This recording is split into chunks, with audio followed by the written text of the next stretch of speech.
Okay, Coven ready? Hi, everybody. Welcome to the Witches Movie Coven. I am Patti Negri, one of your hosts for this journey into the world of witch movies. I brought with me the best of the best. We have with us Heather Greene, author of the ultimate book on witches in movies. Right there, we have Jason Mankey, also movie expert and fellow witch, and Courtney Buckley, right there in Salem, fellow witch and movie expert herself.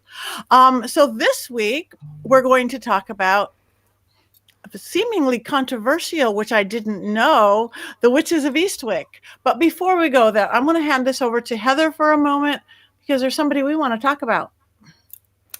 Yeah, unfortunately, we lost a wonderful actress and comedian. I think it was yesterday, actually, Angela Lansbury. And the reason we're wanting to pay a little tribute to her, a little nod to her, is because she played one of the most beloved Hollywood witches in Hollywood history, really. Eglantine from Bedknobs and Broomsticks. That's one of the most popular witchcraft movies that we've seen on the silver screen. And she was the star, she was the witch, and people just love the Bedknobs and Broomsticks. It was a 1971 movie by Disney.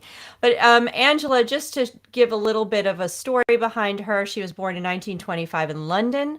Her father died early and her mom moved them to New York, in, I believe it was 1935. No, 1940, excuse me, and to pursue acting, to help her pursue, and her mom actually wanted to be an actress as well. She did her first paid job was in Montreal, actually, in 1941. They eventually moved to LA, and the rest is history, as they say. What's interesting is that her first movie wasn't until the 1960s, and then she got into Broadway and was doing Broadway. She won 5 Tony Awards. She got a special Lifetime Award. I think most of you will know her if you know her. Sweeney Todd was her most famous role that way.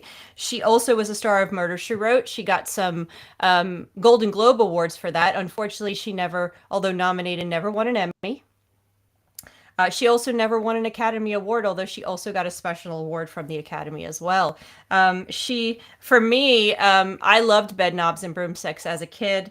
When I think of her, because I am a longtime Disney fan and did spend a couple years studying Disney in film school, I think of her as Mrs. Potts as well as the enchanted teapot. So that's Angela Lansbury to me. I never watched Murder, She Wrote. I don't know, you guys. She was such a well-loved and versatile actress outside of her witchy enchanted roles. Do you guys remember her from something special? I just remember her. I mean, I just remember she was always on TV, even when the Murder, She Wrote years, all that, from when I was home with my parents to when I was out on my own to everything else. It was Angela Lansbury was on TV. Mm-hmm. 24 hours a day, it seemed like. The Murder, She Wrote. Yeah. And I think she still is. Yeah. So loved it. When I think of her, I just think of Off to the Cupboard with You Now, Chip. It's past your bedtime, which is in Beauty and the Beast, but it's on the soundtrack, too. It's like at the end of her singing the Beauty and the Beast theme song. So that's really stuck with me. And my grandparents watched Murder, She Wrote, so I would catch that periodically. And it was a charming little show, especially when another old-timer like Dick Van Dyke would stop by or something like that. It was really fun. And damn the Emmys. She was nominated 11 times for an Emmy Award for Murder, She Wrote. And because she got that special actress award, it cost her an EGOT. She could have been an EGOTer. Mm-hmm. Really? Wow. That's amazing to me. Sorry, I'm speechless for a minute. 11 times and didn't win. That's never won. Or an Academy Award. The Susan Lucci of like drama actresses on television, right? Like Susan Lucci was the soap operas, and then Angela Lansbury was the drama actress who never got her due on. I mean, it's Angela Lansbury though. Everyone knows who she is. Mm-hmm. I grew up with her as Mrs. Potts too. And one of my best friends watches Murder, She Wrote, I think every night. Like that's her go to sleep show. And so when she stays at my house, she puts it on. I've never watched it, but I think I'll have to start in honor of her. What was interesting to me is just being, film historian and all, is that I didn't know she had been in, because she was supporting roles, and one of the ones that is a movie, a classic that everybody has to watch, is The Manchurian Candidate. She was in that. She was a mother, and I was like, oh, I forgot. And she had so many roles like that, but I think some of her biggest roles were Broadway, and I think she's probably best known for Murder, She Wrote, and of course in the witchcraft community, Bedknobs and Broomsticks. Yeah. So I think this is a nice tribute to her, and thank you for what is remembered lives, as we say. Yeah.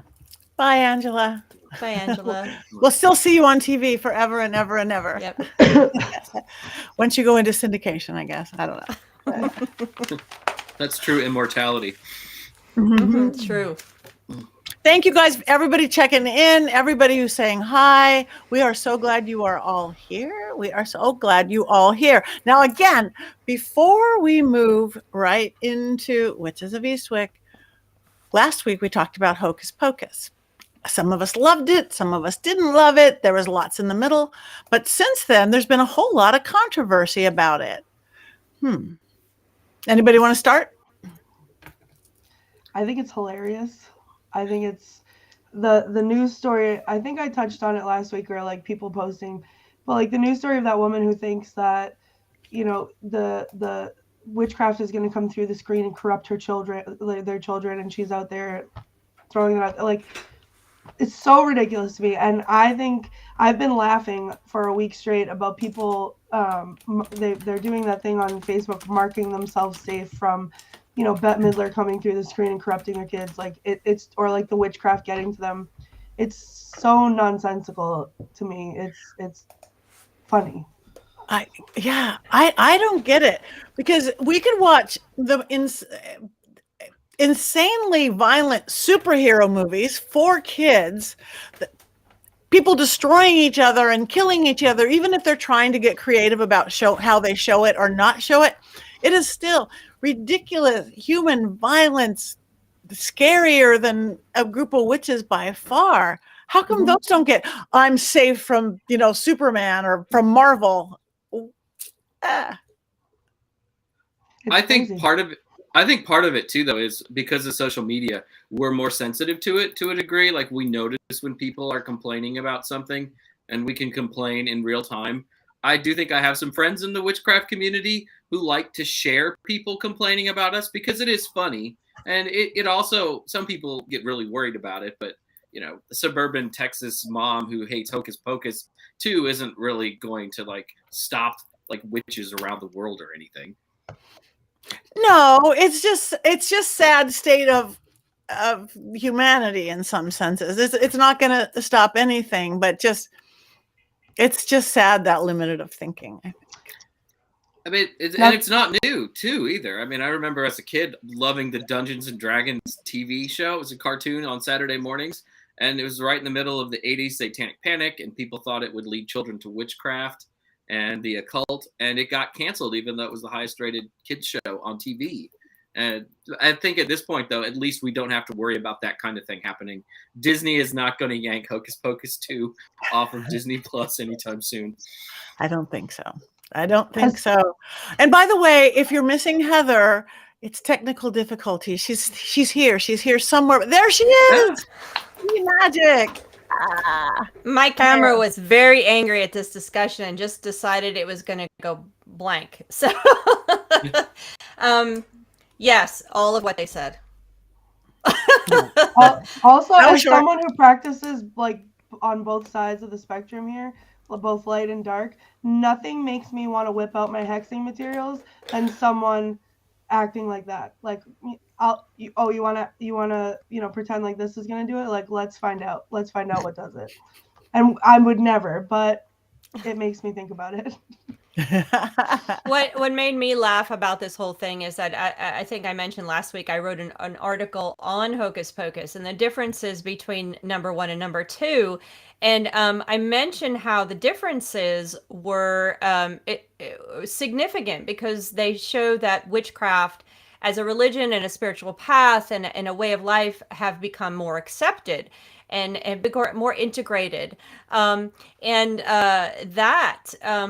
was actually picked up on by a number of outlets that are in the how do I say this? They're in the realm of what we're talking about. They're the ones that do, by journalists and writers who do believe that Hocus Pocus is a negative influence, and they used my article as a point of reference to prove their point, which I found kind of funny. The other perspective, I'm like, well, I what I said is true. If you want to look at it the other way, I'm sorry. But yeah, I thought that was quite interesting. But they're like, I think someone here said while I was fixing my camera, it's a small number of people. Hocus Pocus is generally considered comedy and fiction, and you just go, it's always going to be like that. It's always going to be complainers. Yeah. And I'm currently raising an almost 13-year-old who we're just delving into the realm of like scary movies and like higher rated movies right now. And I think it's so important as a parent, it's my responsibility to teach him that these are just movies and that doesn't mean that they're real. We're not watching documentaries, we're watching made up fictional stories. Yes. Even if it's based on a true story, it doesn't matter. But like we talk about that constantly as we watch these things because that's my responsibility as a parent. It's not the responsibility of filmmakers or companies showing or television stations showing. It's my responsibility to teach him that. So I don't understand how anyone can put that blame on anybody else. And I'm going to point out one other thing, because I always have to bring this back to history because it's, that's what I do, is that there was a point in time, and most people don't realize this, that Hollywood did self-censor itself. And things like this would not have been able to be on the screen. And it was run, the self-censorship system, the production code was established by a Catholic priest, was written by a Catholic priest, a Jesuit priest, and layman, and it was definitely had a codified Christianity to it. And for that period of time, there were very few witches on the screen. The question is, do we want to go back to that? Because it changed significantly when the code dropped, and that was a censorship system, very much so. So there's always that to look back on and say, the 1950s, 1940s, 1930s movies were censored, severely censored. And like you said, it's, do we want that? Do we want them doing it? Or do we want us as parents and as individuals choosing what we watch and discerning that? So it's a good conversation to have. Yes. Well, that's the thing. Like what you're just saying right now is people like this who are this outspoken about it, that they're going to go on news media outlets and talk about this. I feel like that is what they want, until it comes down to the one thing that they want to watch, and then it's now you're censoring me. Mm-hmm. Yeah, I would say that the media is probably to blame too, because people love those kind of outrage articles. Whether you're on one side or the other, you're going to click on the article. The Texas newspaper or TV station that ran the initial report about the woman who's been all over Facebook about hating Hocus Pocus 2. I clicked on it because I'm weak. I saw it. I wanted to read it. Right? It's great for their traffic. I mean, they know exactly what they're doing, right? Outrage always sells. Absolutely. We're talking about it right now. Yeah, exactly. Here we are. And there's probably like 5 people who are that outraged, and that, I mean, it's a very small. The haters are always small, but they're very loud. So, yeah. But it is just scary because in so many other areas, not counting witch movies, we have gone backwards a few decades in rights and censorship type things. So it's like, that's all. We need to pay attention. You're right, Patti. We do have to pay attention. Yeah, we're not going to get political on this show, but no, we have to be allowed our movies. Yeah. So talking about going back a few decades, right? I think Tonight's we're movie going to goes do there. that tonight. Yeah. Let's do that. So I'm gonna talk about the Dirty Laundry song. Okay. I dab at that. Yes, so let's move on off Angela, off off the Hocus Pocus witches, onto the Jack Nicholson's crew of Cher and Susan Sarandon and Michelle Pfeiffer. All my favorite people, some of my favorite people. So I personally love the movie. I loved it when it first came out. I loved it when I watched it the night before last. And I don't even know what all I loved about it, but Courtney, you just saw it for the very first time, right? Be kind. No, you don't have to be kind. I'm not going to be kind. I just finished watching it for the very allegedly. Here's the thing. Allegedly, I talked to my mother about this today, and she said I was born. When did this come out? 87. So I was 1 when this came out, and she said allegedly that she showed it to me when I was a kid. I doubt. Now having seen it, I doubt that was the thing. So yeah, tonight was my first time watching it, and I wrote down 2 things. I wrote down that it felt like a porn movie that I watched for the plot, but they took all the good stuff out. And then I wrote down,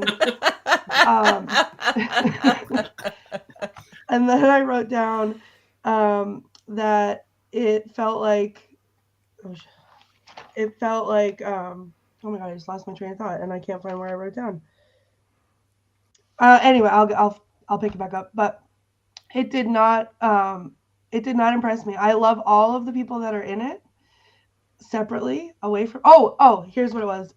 Is that I've been in many not great relationships in my life, and this felt like I was rewatching all of them, like played out on the screen. So it was a lot, and I get what they were doing. I got the whole point. I understood it, but to me, it was uncomfortable, and I didn't like it at all. I didn't like any of it. I felt like I get that they manifested Jack Nicholson into existence, but at the same time, they played to me as very powerless and succumbing to him, and I don't like that. At the end, I liked when they, kind of came together and to battle him, but still at the same time, it didn't feel like that same, coming into themselves moment that we had in other movies. Like we talked about The Witch or Hocus Pocus, like that was missing for me, even though I feel like it was supposed to be that. I don't know. I was not impressed at all. 2 thumbs down. 2 thumbs down. 2 wands down. Ones. Oh yeah, we have to have ones up, ones down. Wands down, wands up. The pendulum says no. See, why I think it's different is, yes, they conjured him, and yes, it was not a healthy relationship, but it was like reality is that, and people do get in these weird, and they create themselves unhealthy relationships, and sometimes we're in the moments of liking those unhealthy relationships or aspects thereof. So I like that they showed it, and again, I still think then they came out strong, and they made the doll, and to me, the girls won. And showed more humanity, because I don't know a single person who hasn't, well, probably I do, but not really much of a single person who hasn't created their own weird situation at times and lived into it, whether they take responsibility for it or not. Well, I also think that one of the things about the movie is the women begin the movie in like kind of in vulnerable, broken states, right? I mean, the husband left, one's a widow, it's so they get something from him that helps them along their way. Watching the Susan Sarandon character, it's almost like 2 different characters. She's very nerdy, she's very inward, she's very, very withdrawn, and then she's with Jack Nicholson for, an hour or 2 or whatever it was, and she's like an entirely different reborn woman. And the acting was great with that. But also, they got something out of it. It wasn't all bad. Not healthy relationship, but it wasn't all bad. Yeah. Yeah. I don't agree. I get what you're saying fully, but for me, and maybe it's like, honestly, I think it would have been different if I had watched it a while back, but maybe it's just because I'm watching it now. to me, it feels like we don't need a man. It's 2022. We don't need a man to do that. Like, we do that ourselves. And this felt very much like we all needed a man to figure out, or like the relationship. We don't need a relationship to do those things. Like, we are powerful, witches, men and women alike. We are powerful ourselves, and we don't need that relationship, however manifested, to show that to us. And it was just, I think because the whole movie felt like that to me, that I just didn't See, love. who doesn't want to like spend one night floating around that mansion, on a food cart, or floating over the pool, or hanging? It's like weird fantasy to me, and even the weird bad parts, so long as they won in the end. I don't know. I make my own money. Sorry, I was gonna say I make my own money, and I can order all that on Uber Eats and have a great night. Can you make tennis balls float? Yes, with fishing wire. I'm gonna have to interject here. I have a love-hate relationship with this movie. When it came out, I did see it, and I loved it because I loved the imagination of the three characters and the witches. I remember thinking, this is fun, and I actually read the book back then. And I did revisit it for when I wrote my own book about it. And the book was written in 1981 or 1982, I think it was when it was published. And John Updike was really trying, yes, he was a man, as someone pointed out, but he was trying to capture at that point in time a feminist spirit that still was really popular and still was viable at that point. It was very viable, and it was still running through our culture in the early 80s. And so that's what he was capturing. And in the book, the three witches, the three characters, they're witches right from the beginning. They are never not witches. They're doing magic independently of Satan. Okay? And so that's a very big difference. Now, this movie is 1987. This is right in the middle of the Satanic Panic. And so when you put it in the context of that history and what's going on with witch films at the time, this is right at the beginning of the witch craze, the witch film craze, okay? The second one of its kind. And you keep in mind that at this period of time, there was also a backlash against women. There's a great book by Susan Faludi who talks about this and how that happens. There was a backlash against women being going into the workforce. So it was a backlash against what you saw in the 60s and 70s. And you see that in this film. That's what the shift is in the narrative from the book to here. I love the characters. I love the actresses. I love that they're trying, that you could feel the feminist spirit in there somewhere, but it gets tamped down. And it becomes problematic. And so these witches don't intentionally conjure the devil. They have a girls' night out drinking, lamenting about their position, which is very sad.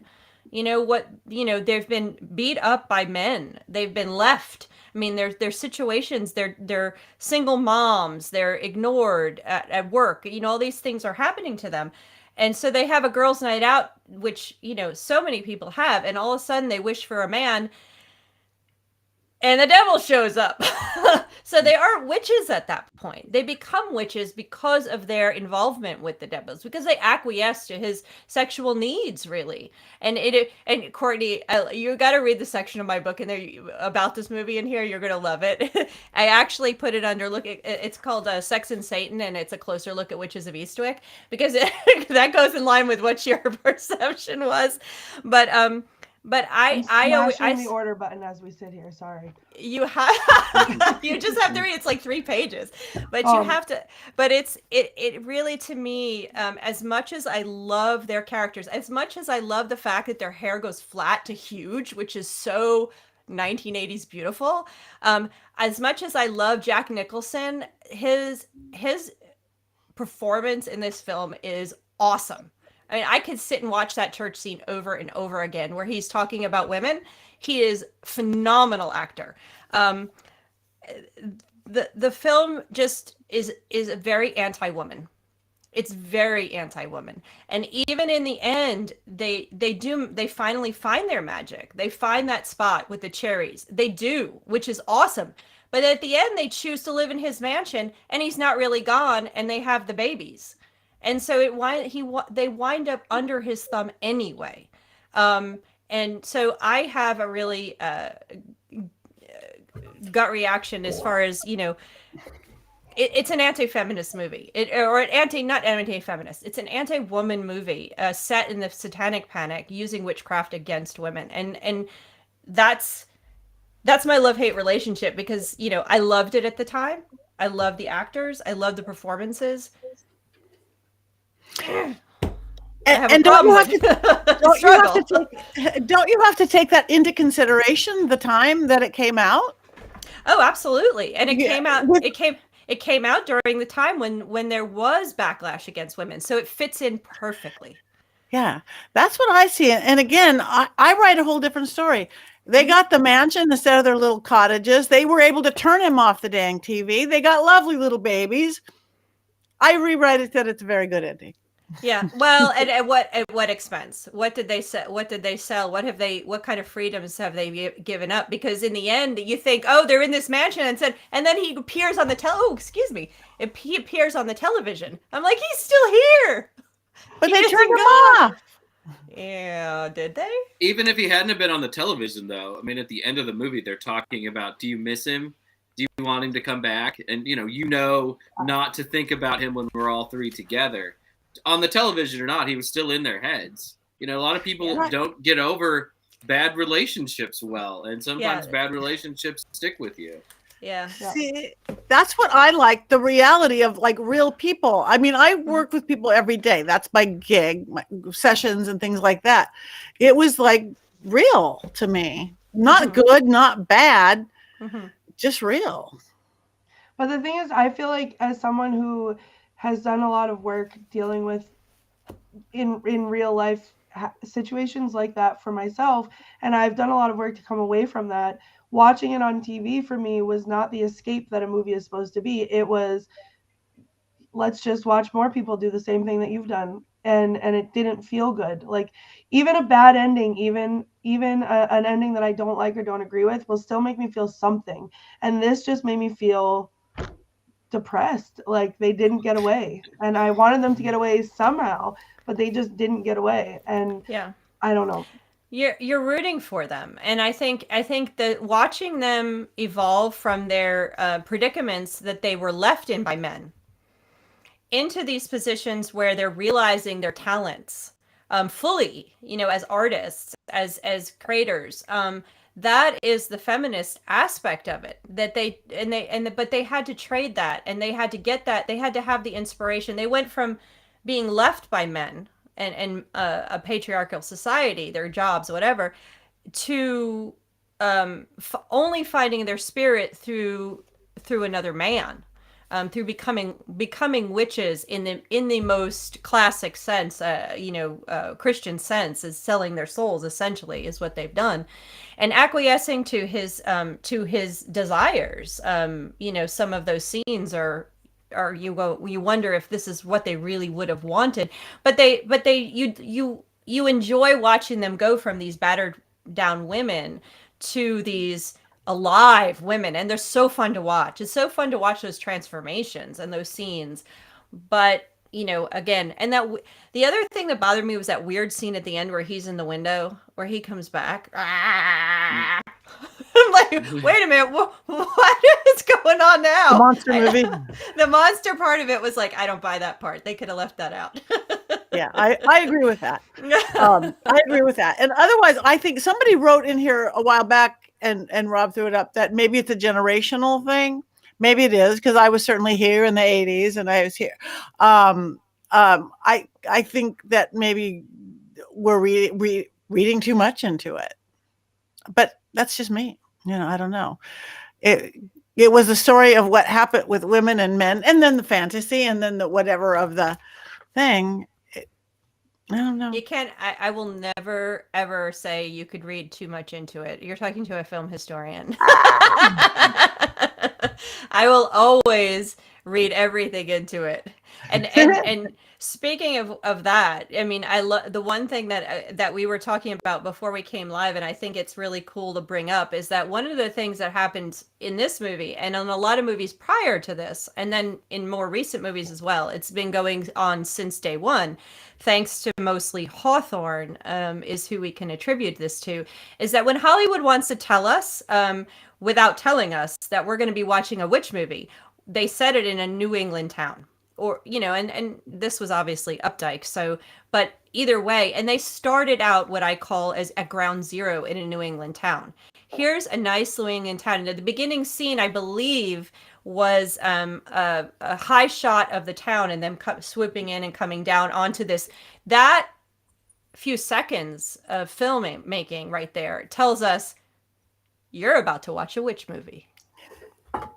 And you can see that throughout Hollywood's history. And this is the perfect one. You start at this ground zero in this nice New England town, proper as a stand-in for the U.S. really. And then but they use New England for obvious reasons. It's like nudge, nudge, wink, wink, Salem, witch movie. Here it comes. Get ready.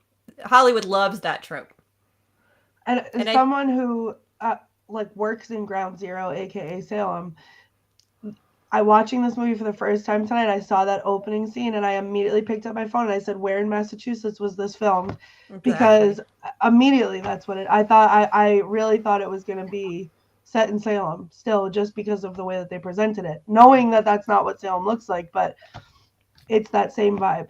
Very, and I said this earlier too before we came on, but it gave me that first probably like just minute and a half before anything happened, like it gave me Practical Magic vibes because of the fall foliage and the church scene and like just that same like New England town vibe. And I mean, obviously that went directly out the window, but it's that same thing, that same like small town, little New England coastal, you know, whatever. There's so many movies that do that, and it is. I mean, I Married a Witch, and all the movies that are based on that story, Weird Woman, and what's the other one in the 40s? I mean, this has been going on forever. That they use that, and it's largely due to Hawthorne's work from the 1800s which survived through Hollywood, and I talk about this in the book. But this is a perfect example of how it cues us. I was asked what my standing was. I'm in the middle. I don't love it. I don't hate it. There are things I like. There are things I like about the movie, and there are things I don't like about the movie. But I think it's redeemed because of the performances, because Jack Nicholson is so great. My wife comes home at 5 o'clock, and I'm watching the movie, and I'm like, Jack Nicholson is so good. He right? is. And that makes the film. And the special effects for 1987 really hold up. I mean, I expected, like, giant Jack Nicholson to look much dumber than it did. And the fact that it didn't look as dumb as I thought it was going to be, you know, was a huge surprise. So, yeah, I mean, there are problems with it, but it's also fun. And I can never not like something that Cher is in. Me neither. All right, so we want you guys who are all charming, and we want you. Somebody gave us ours the thumbs up, the thumbs down, the two people in the middle. So we want to know what all you guys out there. So either say thumbs up, thumbs down, half and half. All you people who are commenting, we could take a vote. The cherry scene where they do the cherries with the church. I mean, that is probably one of my favorite scenes in that period of time. I love it, and he's brilliant. So yeah, I'll watch it. This is not one of those movies where I go, yeah, I'm not going to watch it again. Courtney has that; she can take the. I'm never going to see it again. I love watching the performances and the hair. I mean, come on, you gotta. The thing is, like, as much as I have two thumbs down, two big thumbs down, I will not ever one's watch it down, again. one's down, one's down, two on sound.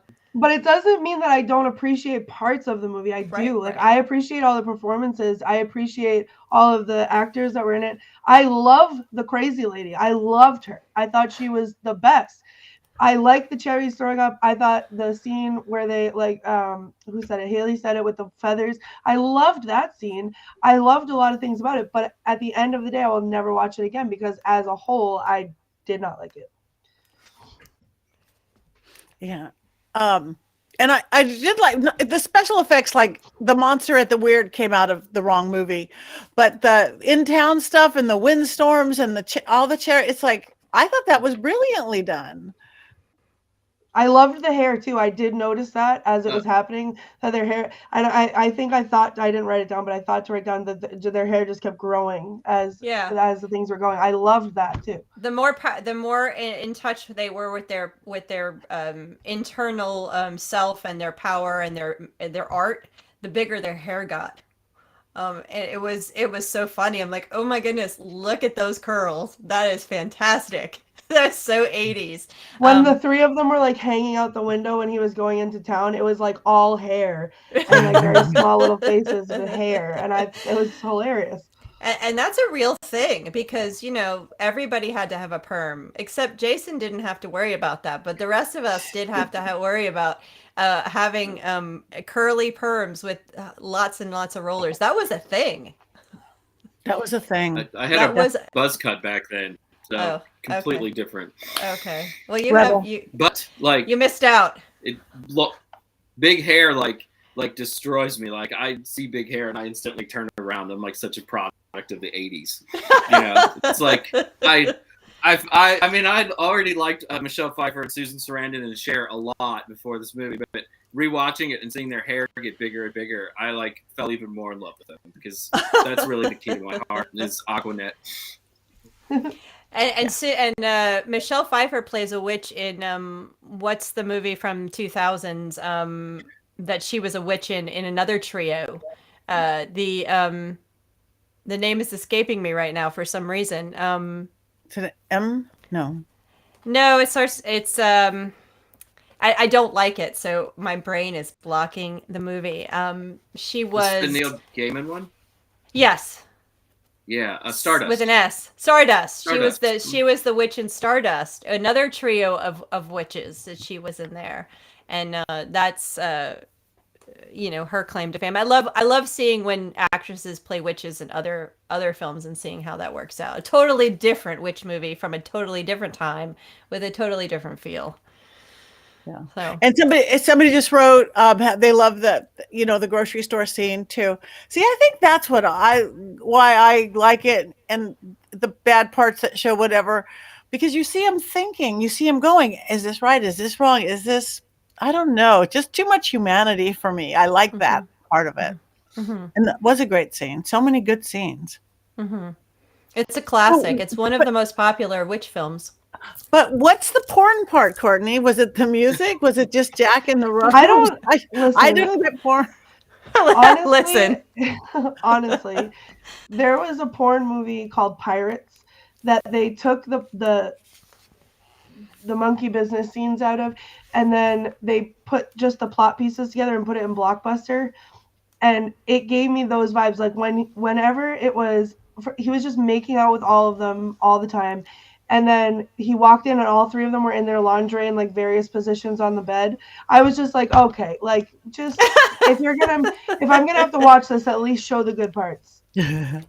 Well, there is that opening scene where Jack Nicholson seduces Cher, and it's like the most clumsy, awful seduction I've ever seen, right? And I'm like, I have like a visceral reaction to that scene because it's pretty gross to watch, really, the way he's just laying all over the bed. Horrible. There was just so much thrusting for no reason. There was just thrusting, and I didn't need it. But it was bad thrusting. Like Jason I know. said, it was like, who would want to sleep with this guy? But that's why I was like, what's happening? He's not even doing it good, and you're making out with him, and I don't get it.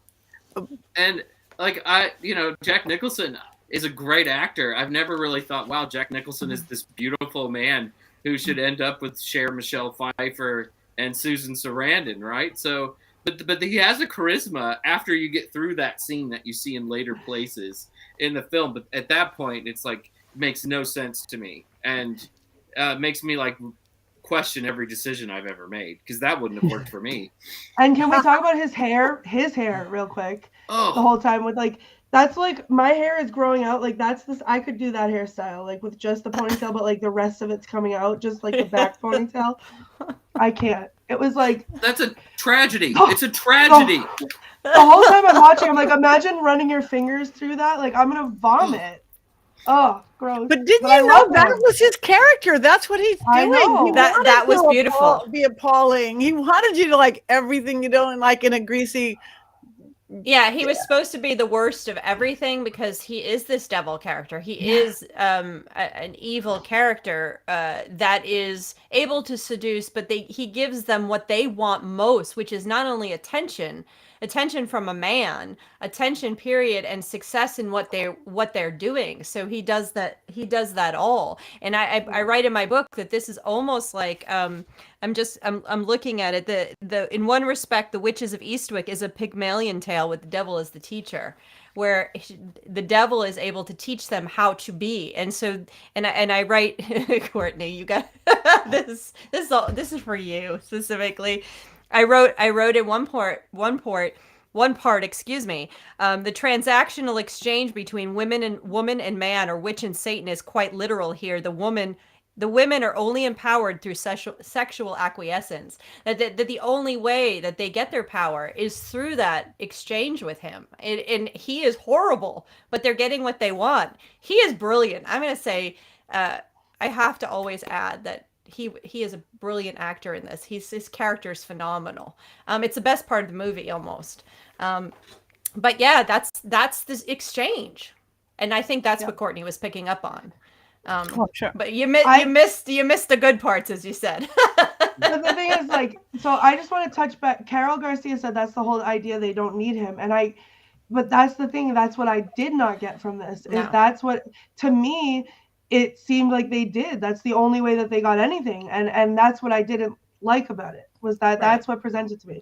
And to be fair, my mother, who I was talking to about this movie, said to me, "You're gonna hate it," and I had to text her like halfway through. I was like, "You were right. This is painful. Like, I can't." And you know what, that plays in if we go with that reading. And I know, Patti, you didn't read it that way, but if we go with that reading, it just falls right into the Malleus Maleficarum. It falls right into that trend, that traditional trend of what people think witches are. Witches are women who sell their soul, become these sexual creatures, sell their soul, have interactions with the devil, all kinds of different ones, and become powerful in that way. So this falls into another trope.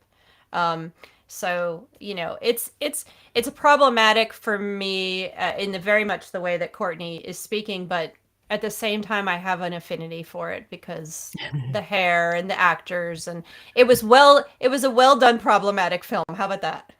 I can back that up. I can absolutely get on board with that. I honestly think, like, I can see what everybody sees in it. I really can. I get where you guys are all coming from. It does have redeeming qualities. It's just, in my personal taste, I will not watch it again because I can't. The the good things about it, the things that I did enjoy about it, do not outweigh the things that made it painful for me to watch. I just, one last time, it's like they were women. I work with women every day. I work with men every day. Not good, not bad, just what it is. It's not who won in the end, where you give into, where you don't, what you need. I didn't see that they got it all through sex. I saw all the things that they go through. And I think when women watch that, I know, Courtney, and again, I think it might be a generational and age different things, because I lived through that. I was through that. I remember all that. And we won. We came through it. So it's the discovery. It's the battle of everything. And I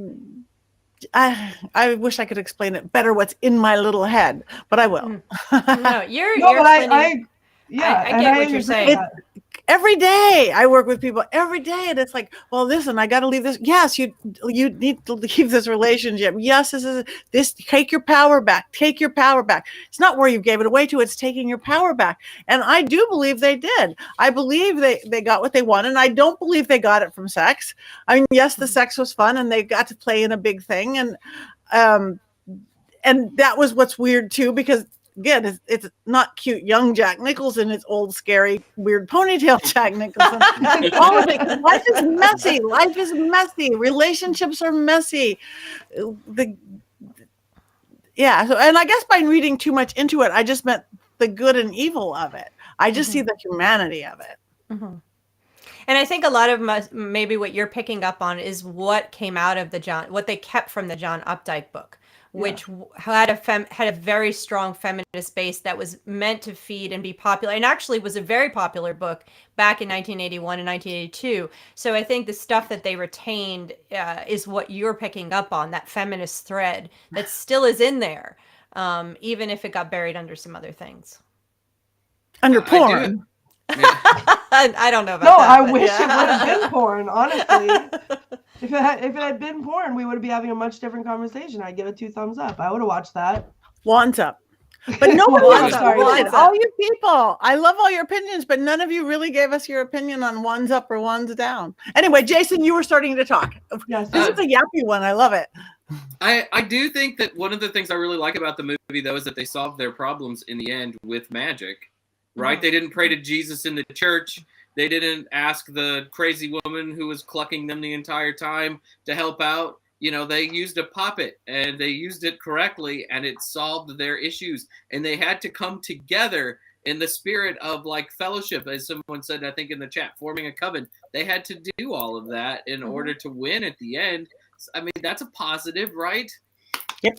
Yeah, and it's a trio. We have to point that out too. And the trio of women as a coven is so much so a trope. It's so old. I mean, we think Macbeth, we think Shakespeare, we think back to the Fates, to the mythology. So 3 women as a coven, that the writers pulled that and used that too. So yeah, there are some things. Yes.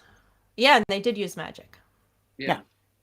I just have to say in the chat there, I see Lisa said, but as disappointing, like the real Cheers bar. And I almost snort laughed over Jason talking because that is amazing. What was that comment? I didn't hear that. As disappointing, Lisa says in the comments, but as disappointing, like the real Cheers bar, which I read it and I almost snort laughed over Jason because that's a very Massachusetts thing that people come to see these witch towns, or they come to see Salem, or they see whatever, but people will come see like the Cheers bar from Cheers and be like so disappointed, but like it's that feeling. Like I was excited to watch it, and it was like going to the real Cheers bar, and I guess that's just I don't know if that's just a Massachusetts thing, but it's disappointing. I was disappointed. So there is a real Cheers bar? Mm-hmm. Who knew? It's not anything like the show. You'd be disappointed. Yeah, that's when I went to Plymouth Rock. Oh God, I was so disappointed. Yeah, I'm like, what? Gosh. This is a rock. Well, it's right there in the name, Rock, Plymouth Rock. It doesn't say extraordinary Plymouth Rock. Yeah. Yeah. Sorry, I didn't mean to like get off topic. I just was like over here like snort laughing while Jason was talking, and I wasn't snort laughing at anything Jason was saying. It was the Cheers bar comment. Courtney, you wouldn't be the first if you were snort laughing while I was talking. I think your comment, Jason, was good. And I think this goes back to why Patti probably enjoyed the film more than some of the rest of us, is because they didn't turn that is one thing. They didn't give up everything, even though they sent him away through their own volition, through their own choices, and it was through magic. And they managed to figure out how to actually use magic, because up until that point, they chose to use magic at the end, and so to vanquish him, whether it worked or not, and whether they were still trapped, we can have that discussion round and round. But they did do that, and that is cool. That's a good point. Okay. But see, you know what? I feel like I loved that scene, but I feel like I would have appreciated it more if I saw them learning that instead of just deciding to do it out of nowhere. And it felt like we spent more time on them eating cherries and making out with Jack Nicholson than we did with them, seeing them learn how to become witches, I guess, or like learn their powers. And I don't know anyone who just wakes up and knows how to make a voodoo doll. They had a book. They did have a book. They had a book. I saw that they had the book, but I don't even remember the book. Girls. They're all creative girls. I had the same I think Courtney and I are like on the same page with this, because I didn't feel like they were I think they fell into it. Like I said, it was girls' night, and they made a big wish, and maybe too much alcohol, and he all of a sudden he appears. All of a sudden the man appears, and I felt like the witchcraft really was like just a function of him being there until the end, and all of a sudden they're like fumbling, and they figure out how to do some stuff. At least they figured out that they had to do these things, how to do these things. So they did figure that out. They're not stupid women. No. And they did want to, and they did make the effort to do that. But I don't think this is I don't think this is the evolution of women becoming witches in the same way as She Will, the new movie, where she evolves into witchcraft because of a reason, because of oppression, whatever. Or it's not The Craft, where you start to learn magic and start to become a witch. That's not this movie. This is a totally different thing. You fall into it, and oh my goodness, here's a spell book. We got to get rid of the devil. Right, because that's wasn't the point of it. Yeah. So that begs the question: are they really witches, or did they just do a few spells and now they moved on? It's kind of like, Three witch regular time. girls. Yeah. Anyway, it was interesting. Our producer Rob snuck up there that it was a really good date movie of the day. I guess maybe that's when we're going to go into the porn part of Courtney. A great date movie. Oh yeah. Let's put on a robe. The robes surprised. were so good. The robes were so good. The robes were so good. God. And the little pajamas and running barefoot around those big floors. All those little details to me, I don't know why they stood out. And I watched it on a little tiny screen and they still stood out. And I love all those details. I agree with you on that part. It just didn't do it for me. Okay. Yeah. Like a well-made movie with some problems. At the beginning, now the statues of Cher's characters, to me, they kind of look like goddess figures, right? They totally, the goddess of whatever that famous one is, the goddess of the guy figure. Willendorf. Yeah, Venus of Willendorf. Yeah, and so like when the movie starts, I'm like, oh yeah, maybe this is like more like real witchcraft because I see that symbol that I'm really familiar with. So maybe one of them at least had, some knowledge of witchcraft and maybe read The Spiral Dance back in 1979, 1980. I mean, it feels like she was part of that goddess movement with a lot of witchcraft crossover. Right. And look at it. And Michelle Pfeiffer was this gardener. Like she could have been like, when you know plants and know gardening, that's a little witchy. And Susan Sarandon with music, that's that whole right being art creative. They're perfect people to either take into witchcraft, even if they didn't know it. It wasn't like three bankers, or not that bankers can't be witches, just saying. But you know what I mean? These are creatives. They are. Yeah, it's possible. I wonder if part of my problem with it comes from working in Salem and doing a lot with Salem history, where this felt less like a witchcraft movie and more like women making deal with the devil movie. And that's not what witchcraft is. And that feels very dangerous to me in the sense of like how I connect with Salem history and the witch trials. So it could just be me, and I'll accept that it's just me who just feels that way. But like, that's what I got from it more than I got witchcraft movie. I got making deals with the devil, and it's and Courtney, I'm completely on board with that. I think that's more what it was, but that in witchcraft movie history, a lot of the movies are like that. It's still a witchcraft movie, but it's the type where, like I said, it's not like She Will or The Craft or Sabrina or a number of things where you have the embrace of some type of ritual witchcraft, ceremonial, whether it's good or bad, or the other, or biological witchcraft. Like I Married a Witch. You have the deal with the devil witchcraft, and there's another form, ceremonial. There's different forms, and this is one. And I don't feel like they weren't aiming for witchcraft. They just wanted a man and fell into it. And so that's what I completely agree with that take. I don't think that's wrong in my perspective anyway, when I look at it from a and you're both perspective. Right. And that's what we love about this. This is the Witches Movie Coven. We want everybody, there's no right, there's no wrong, there's no judgment. It's not politics. This is art. Because I didn't see it as a witchcraft movie or a Sell to the Devil movie. I saw it as humanity and what we go through as humans in relationship movie. I saw it as that. Good, bad, and indifferent. But looking at the clock, we had to figure out what we want to talk about next. You guys, anybody in the chat room, we're loving you. If you have any ideas, you keep mentioning a couple new ones, Heather. That may be something we should look into. What do we want to do next week?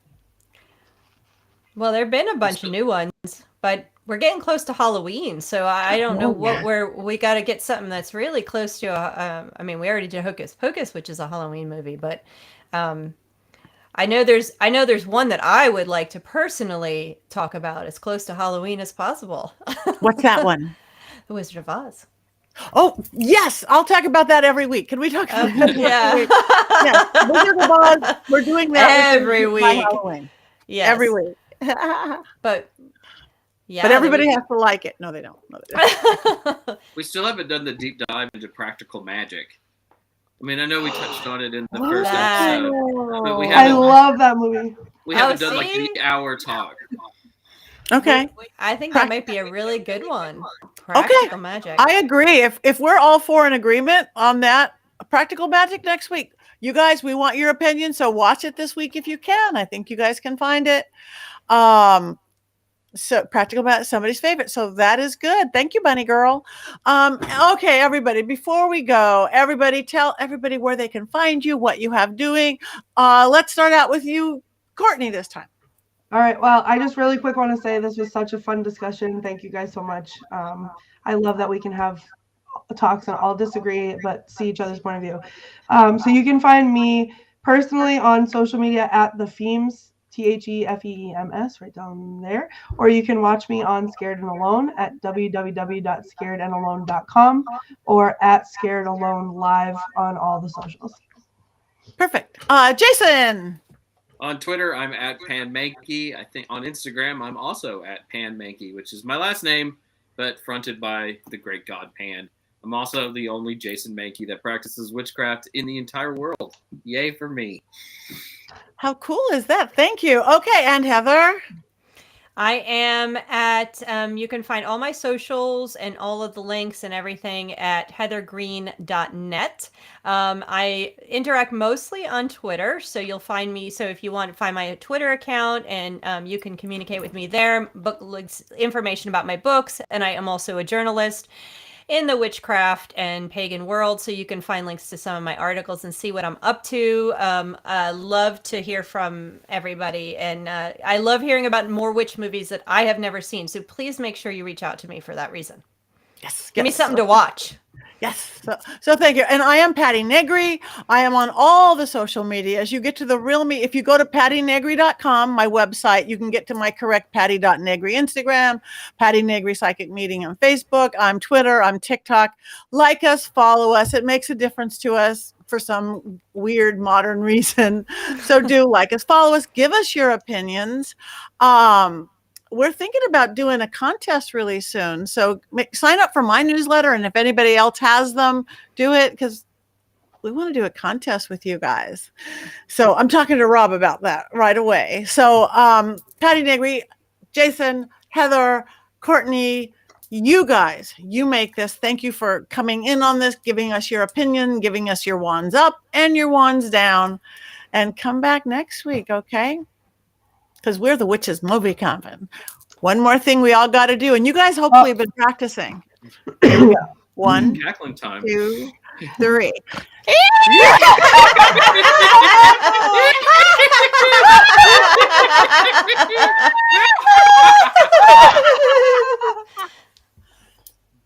Next, should we all bring our cats?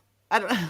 Our margarita glasses. Our margarita. Next week's margarita glasses. Next week, All right. practical magic, midnight margarita. So whether you guys are, everybody's having a virgin one or a regular one, midnight margaritas for next week's practical magic. So thank you, Matthew. Hi, Iconic. You guys are great. Come back next week. Find magic everywhere, you guys. Magic in movies, but mostly magic in your real life. Mm-hmm.